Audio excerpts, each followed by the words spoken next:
Bismillahirrahmanirrahim. Assalamualaikum warahmatullahi wabarakatuh. Para pencinta YouTube yang budiman, berjumpa lagi kita di sore ini.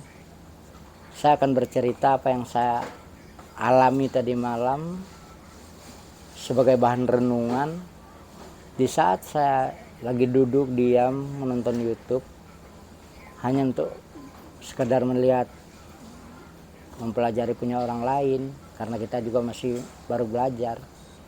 Tiba-tiba saya ditelepon dengan nomor yang tidak saya kenal. Tanpa disangka itulah adik saya yang kira-kira sejam yang lalu habis ngobrol. Dia adik kandung saya, perempuan, jauh di rantau di Batam sana. Dia menceritakan bahwa rumah semuanya habis, hanya baju yang di badan. Memang agak shock sedikit, manusiawi mungkin. Saya sempat berpikir bagaimana adik saya, bagaimana anaknya. Sementara kondisi kayak gini. Akhirnya yang bisa saya lakukan hanya suruh perbanyak istighfar, banyaklah lari ke ibadah, lari kamu ke masjid, supaya diberi ketenangan.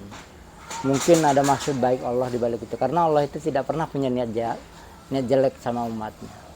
Karena dia pengasih penyayang, Rahman Rahim. Maka dari itu dia udah bercerita sambil menangis. Saya bilang nggak ada gunanya, semua udah terjadi. Yang terbaik sekarang itu ya udah, toh kita lahir nggak bawa apa-apa, mati juga nggak bawa apa-apa.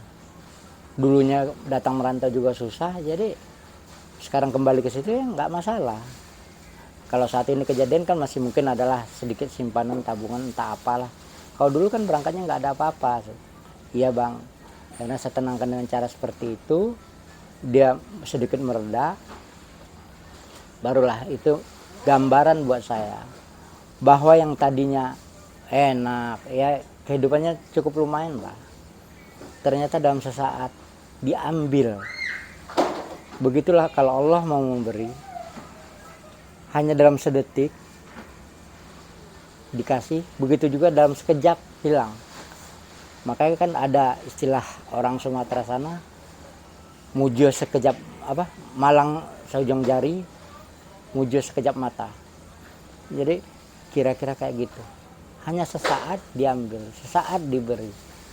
Jadi itu mengingatkan kita, makanya berkali-kali saya bilang, siapapun kita, ingat dari mana kita berasal, mau kemana, tujuan kita apa. Ya itulah tujuan manusia itu, untuk mati. Pasti, dan itu pasti hukumnya. Sebab dibilang setiap yang bernyawa pasti mati. Dan di sana nanti akan dipertanggungjawabkan. Itu yang saya bilang sama adik saya. Mungkin Allah mengambil hartamu dengan cara kayak gini. Mungkinkah ada hak orang lain, apa, kan kita nggak tahu. Saya bilang, iya bang, ya sudah, berdoalah.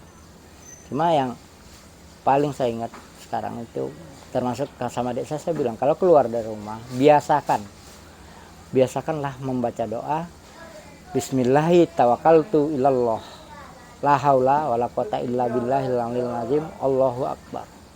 Baca 3 kali, baru keluar rumah. Insya Allah di jalan, di rumah, segala macam harta benda kita akan dijaga. Jadi jangan lupakan itu, karena itu kita menitipkan bahwa Allah itu pengasih penyayang. Udah kita serahin kok.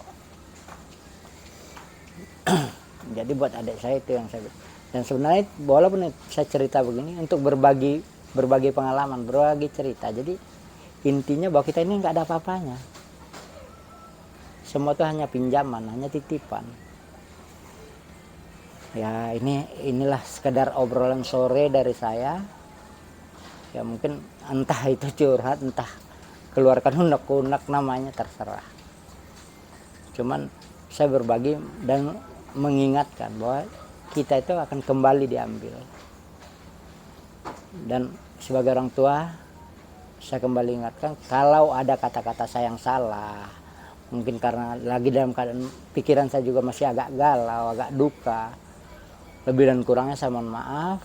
Kalau seandainya ada kebenaran yang keluar, ya mungkin itu dibimbing sama Allah, tapi kalau salah itulah dari saya, Osrial Jasman pribadi.